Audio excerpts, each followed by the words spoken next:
Orang yang nggak pernah maksiat, hidupnya taat. Kemudian ditanya sama Allah, kamu masuk surga karena apa? Saya karena nggak pernah maksiat, taat terus. Kata Allah, ya sudah kamu di sini aja 80 tahun. Ya kamu nggak apa-apa di surga sini berapa 80 tahun. Si Abid tadi, ahli ibadah tadi protes. Katanya surga itu selamanya lama. Iya, kata kamu kan karena amal kamu. Amal kamu di dunia kan hanya 80 tahun. Umur kamu kan hanya 80 tahun. Ya berarti surga kamu 80 tahun dong. Karena kamu menganggap surga karena amal kamu. Fair kan? Amal 80 tahun surganya. Tapi kata jenengan surga itu selamanya lama. Sing selamanya lama itu fadolku itu gak ada habisnya. Kalau amal kamu ada habisnya. Terus kata orang tadi, ngimpun Gusti kula mbusga fadole jalan. Gak aku kecewa aja. Jadi orang itu harus pakai logika. Makanya agama ini ojo nuruti cerdas enggak punya sanad. Lalu gunanya amal apa? Kalau kita masuk surga mergo fadole pangeran bocah kok geblek gendeng campur gak di sanad. Kita ini punya sanad dari guru-guru kita. Kalau semua surga Allah mensifati itu min fadli, ada unsur fadlnya Allah meskipun kita ngamal. Karena tadi kalau karena amal kita hanya sak soleh-solehmu 80 tahun. Iku enak soleh terus. ABG puber pacaran tua dadi mubalek ya ta ora? Ayo ngaku ae. Tuane delok duang dutan gede-gede sunah Rasul.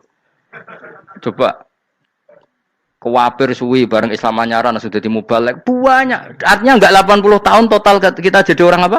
Soleh. Mustafa teteng soleh ya lagi gayane saiki khusuk. Bisa numpak trail gaul. Untung rengono Harley dhisik.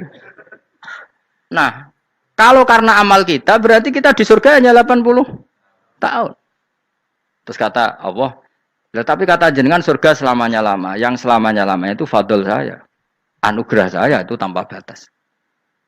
Makanya kita tetap yakin kita seperti ini nanti di surga itu kabeh fadlih Allah. Seperti nas di sini apa? Alladzi ahallana darul muqamati min fadli. Bukan karena amal tapi apa? Min fadli. Bahwa amal kita itu ikut dipertimbangkan iya, tapi ya termasuk yang dipertimbangkan, bukan segala-galanya. Yang paling menjadi abadi di surga adalah fadlih Allah, karena fadl dan rahmatnya Allah itu yang tidak terbatas. Jelas gini ayatnya apa? Alladzi ahallana darul muqamati min fadli. Laya masuna orang kepona ing kita via ing dalam jannah apa nasobun apa kangelan eta abun si kangelan walaya masuna lan orang menyentuh nak ing kita via fil jannah apa luhubun apa kerepotan. Iya untuk kesep kepayaan minata api saking repot. Li ada mitaklifi krana ora anane mukallaf via ing dalam jannah. Ning swarga supaya enak ora perlu traweh, ora perlu macem-macem. Semen kelon ambek bidadari sing nganggur-nganggur semen kelon. Nak sing saleh-saleh papan atas sowan pangeran wis sesuai kelas masing-masing napa? Sesuai apa? Kelas masing-masing. Nah sing kuapok melarat menawa numpak ampat ngalor gitu tuwabrakno bariku njaluk meneh tuwabrakno meneh.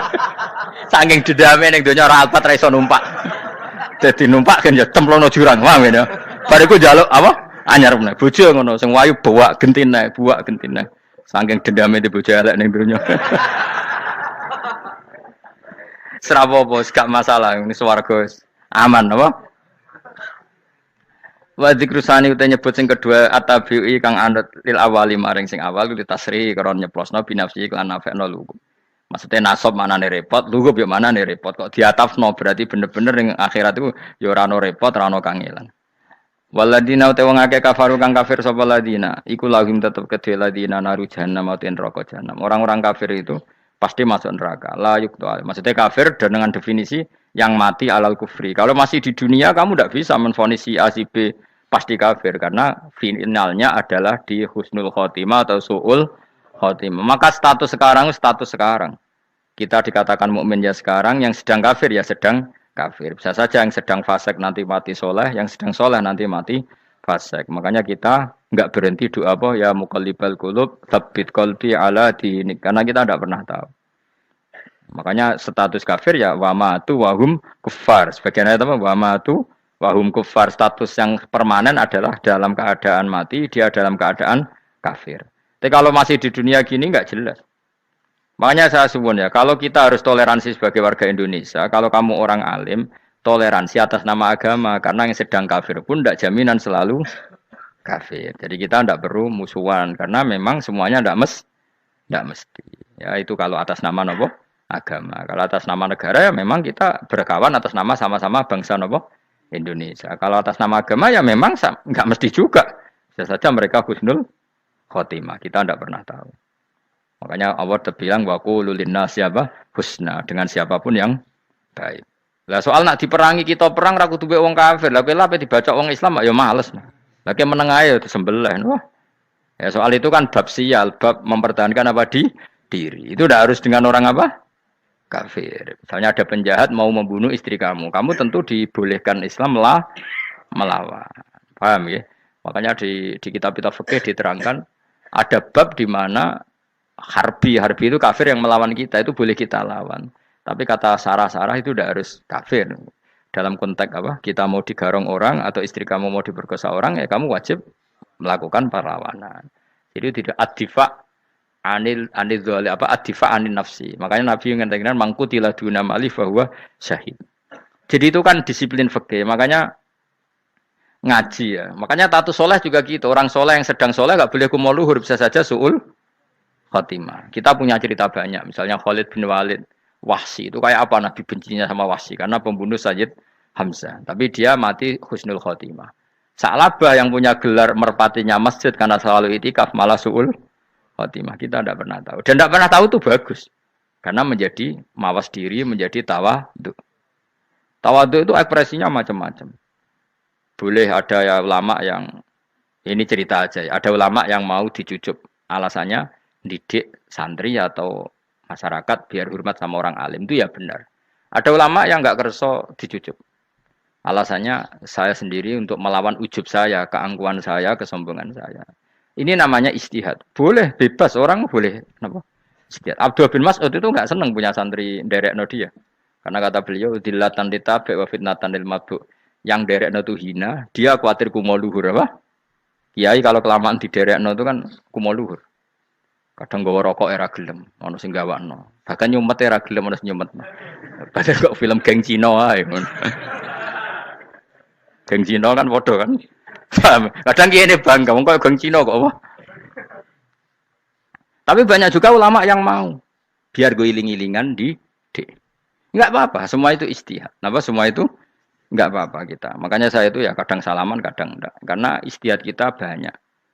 Uwais Al-Qarni itu enggak mau salaman. Bukan karena dia menolak salaman. Dia takut kalau ada tradisi begitu, orang dicucup-cucup terus sombong. Itu juga bahaya bagi yang dicucup. Tapi ya salaman tetap sunat. Kita tetap yakin salaman itu sunat. Karena mendidik anak atau masyarakat hormat sama orang alim.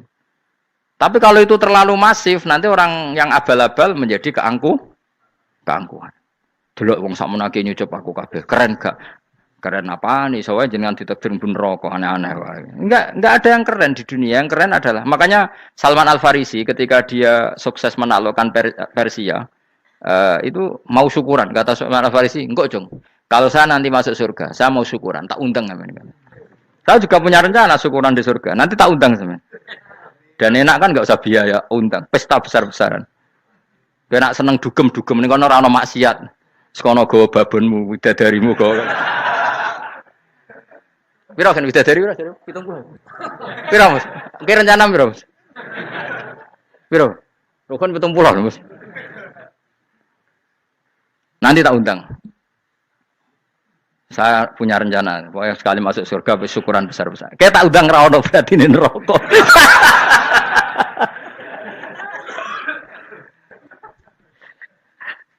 Tapi nak ngundang aku ra ono beda kelas sembrono.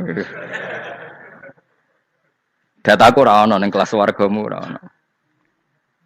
Kata Salman Al Farisi gini, kamu ndak usah muji saya kan dia dipanggil ya Karim, kamu orang terhormat. Kata Salman Al Farisi, in dakhaltul jannah fa ana karim wa in dakhaltun nar fa ana laim. Jadi saking sopannya ashabu Rasulillah itu ada yang dipanggil ya Karim aja ndak mau. Tunggu Jung ya, panggilan itu sematkan saya nanti ketika saya masuk surga. Kalau saya masuk surga fa ana karim, saya berstatus orang mulia. Tapi nanti kalau saya masuk neraka fa ana laim, saya orang yang terhina.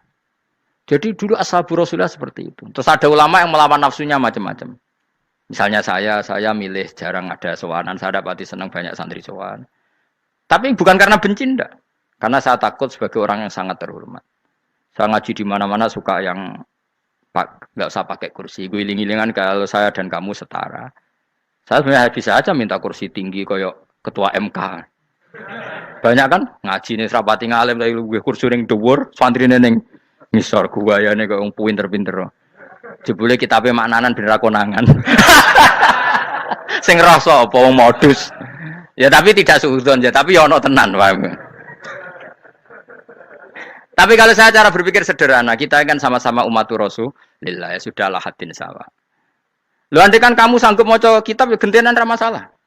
Kadang ge maca aku ngrungokno, kadang aku maca enggak apa-apa. Nek ana sing wani. Tapi sekali salah tak lorot. Nah. Jadi dulu sahabat itu biasa. Ada yang cara ekspresi tawaduk kayak Wais Al-Qarni enggak mau salaman karena takut dicucuk. Ada yang suka salaman karena mendidik. Banyak cara mereka melawan nafsunya sendiri apa? Melawan apa? Nafsunya. Istri saya itu dari keluarga pondok Jawa Timur. Itu dulu eskal sama saya, janggal. Karena anak saya kalau mau jajan itu saya tidur pun dibangunkan. Pak bangun, saya minta uang. Itu ya sampai sekarang begitu. Istri saya itu eskal, janggal. Karena janggal kan ada Jawa Timur sopan sekali sama orang tua. Tanya saya. Karena dia keluarga orang terpelajar, tanya. Kenapa itu dibiarkan? Saya jawab saya. Ya kalau tidak minta saya, nanti minta mbak-mbak atau kangkang. Orang yang paling harus dingel-ngelo anak itu orang tuanya. Sehingga yang paling harus diganggu anaknya ya orang tuanya. Sampai sekarang anak saya berani minta mandi saya, gendong saya. Kalau orang tuanya saja gak siap dingel-ngelo, lalu apa kata dunia? Kan aneh. Nah, itu ajarannya bapak. Saya dulu bapak Sugeng itu biasa jagoan sama bapak. Ya biasa misalnya saya supak kalau pengen mangan ya, cung tuku. Zaman itu pakai motor, pakai sepeda motor biasa sama bapak kepandangan. Saya sampai sekarang sama anak-anak saya akrab. Karena pikirannya orang tua saya dulu ajarannya yang paling berhak dingel-ngelo anak ya orang tua. Ini kan gak fair. Kita sebagai orang tuanya digugah gak terima, kon ngedusi gak terima, kon nyawi gak terima, orang lain disentak suruh nyawi. Dan orang lain itu pembantu hanya karena kamu gaji. Kamu gaji seberapa? Hubungan anak dengan pembantu itu kan karena uang. Kamu ingin berbasis hubungan hanya karena itu goblok sekali. Hanya istri saya nerima. Jadi ini bukan berarti saya bikin konsep gitu ya. Ini cerita saja. Banyak guru-guru kita termasuk orang tua saya kalau ngajarkan gitu. Tapi ya tentu ada orang yang ngajarkan anak oleh gugah wong tuane pas turu. Ya kalau pas turu ada alternatif ibunya nggak apa-apa. Kalau nggak ada ibunya juga nggak ada. Terus alternatifnya orang lain kan buruk sekali. Kalau alternatifnya orang apa? Lain. Tapi orang tua kita kadang kesuwen oleh didik adab berlebihan sampai anti ilmu. Ya itu tadi didik adab tapi anti. Ojo gugah wong tuamu, wong turu ojo digugah. Akhirnya Nyon Sewu minta tonggo, pernah bulik bude yang kadang Nyon Sewu mereka sendiri susah kan, nggak punya uang kan terjadi kacau. Demi adab tapi menghilangkan ilmu. Tidak boleh. Nomor satu itu ilmu baru adab. Coba orang paling berat dingel-ngelo anak harusnya siapa coba? Orang tua. Jadi mestinya pas ke turu digugah ya santai wae. Ini sudah tepat. Nah kecuali ngelama, artinya ngelama itu sudah jajan minta lagi lah itu kan ada ukurannya, tentu ada apa? Ukurannya. Tapi kalau fi awali marroh jajan hari pertama di hari itu memang jajan pertama kan nggak dolim. Kecuali minta yang ketiga keempat lah itu baru mungkin salah. Akhirnya istri saya nerima konsep ala saya ya sekarang ya menerima. Sampai sekarang saya biasa misalnya habis ngajar dari Sarang atau ngajar dari Kudus baru datang anak saya rewel minta jalan-jalan ya saya turutin. Karena menurut saya yang paling harus kangelan demi anak adalah orang tuanya, bukan orang lain. Padahal saya punya santri loh. Kalau mau keren-kerenan saya punya semuanya. Tapi itu kan gak hukumnya Allah. Keren itu kan hukumnya manusia. Di santri terus dia ini berhak ngongkon. Ini kan hukumnya manusia. Hukumnya Allah ya gak ada. Hukumnya Allah ya wong tua, be anak-anak be wong tua. Hukum liane gaweane manusia. Yang penting ku anfusakum wa ahlikum. Nah, ora ono santri kaum barang ora ono. Gaya-gayaane mubalek ini umat saya terus dihitungi. Ku apa-apaanan. Enggak ada dalam Quran yang ada ku anfusakum wa ahlikum nar. Jadi yang penting hubungan orang tua anak. Nah, baru orang lain itu wa ila adin akhahum huda. Ya itu yang kedua ketiga. Tapi ilmu ini sudah banyak yang hilang. Makanya banyak mubalek ngamuk anak. Bocah rasopan, aku nang jopo ning tinti wong wedi aku. Anakku dhewe rasopan. Lah bapak dhewe rasopan ya. Karena mendahulukan orang lain ngalahkan anak. Ketika anak rasopan dekne gremeng apa? Memangnya dia sopan cara hukumnya Allah dan Rasul. Ketika mendahulukan orang lain itu dalam status hukum Allah dan Rasul dia sudah tidak sopan. Ada dosen ngajar mahasiswanya dengan segala artikulasi terbaik, kemampuan bareng terangno anaknya sampai rasa-rasen. Ya gitulah baca sendiri di buku. Ya gitu. Karena di kampus dapat gaji, Nabi anak era untuk banyak orang mulang ngarepe wong akeh iso tenanan, mulang anak era tenanan. Mereka nak mulang wong akeh diapresiasi, nak mulang anak kadang tinggal dolanan kadang. Itu tidak benar, tidak seperti itu Islam mengajarkan. Islam mengajarkan nomor satu ku anfusakum wa ahlikum, jaga diri kamu dan keluarga kamu. Makanya Rasulullah itu ngajari sholat, Hasan Husain diajarin sendiri cucunya, diajak ke masjid, diajarin. Meskipun jadi hanya sebagai seorang anak, numpaki Nabi ya dibiarkan, tapi diajari kebaikan, diajarin sendiri. Sampai Sayyid Hasan umur 8 tahun sudah menjadi rawi hadis karena memang diajari sendiri oleh siapa Rasulullah. Kayak apa? Kalau sekarang enggak, kiai cilik anak di pasrano candalem terus enggak mau tahu. Juga sidik itu pasrano pembantu. Barang anak akhlaknya kayak bantu ngamuk. Memangnya yang bikin itu siapa? Yang memulai siapa? Nah, hukum-hukum begini itu harus kita mulai tegakkan. Ya kayak dipanggil ya Karim. Kita termuliakan tuh sampai berapa? Banyak kan dulu orang mobil aja dibukakan, dia boleh kecekel KPK. Pas mulia, masya Allah, buka mobil ya ora tahu. Ngerti-ngerti cekel KPK. Kayak sama. Neng dunia disusul-susul sebelum rokok kan rugi, bener. Makanya saya ngikuti madhab Salman Al Farisi. Saya sudah niat syukuran besar-besaran tak jamin, tak undang teman. Tapi daripada Salman konangan nggak di situ, mendingan ndak ya. Karena kalau ada undangan nanti kelihatan siapa yang di dalam dan siapa yang di luar.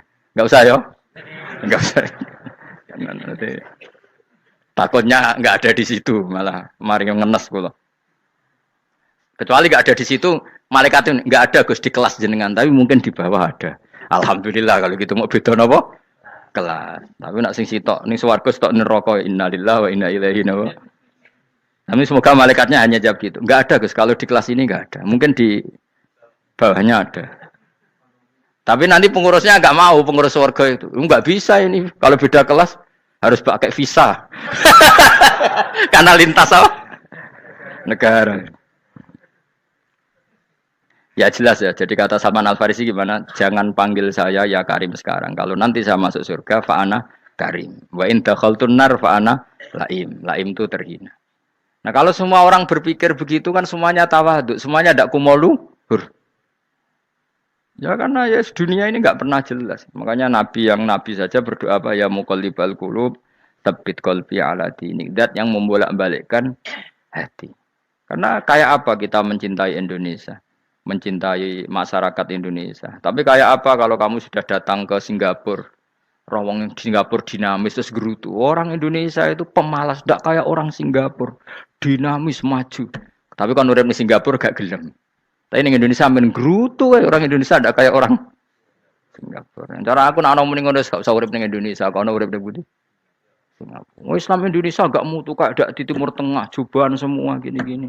Enggak ana wong goblok ra iso ngaji joban ya dekne ra trimo. Goblok joban. Angel ngadepi wong ku angel. Lah terus kon piye? Sing biasa wae koyo kula jenengan wis biasa. Suwe ngaji-ngaji, wae turu-turu, suwe mangan-mangan wis biasa wae. Dinuna dinul aja. Agama kita, agamanya orang lugu.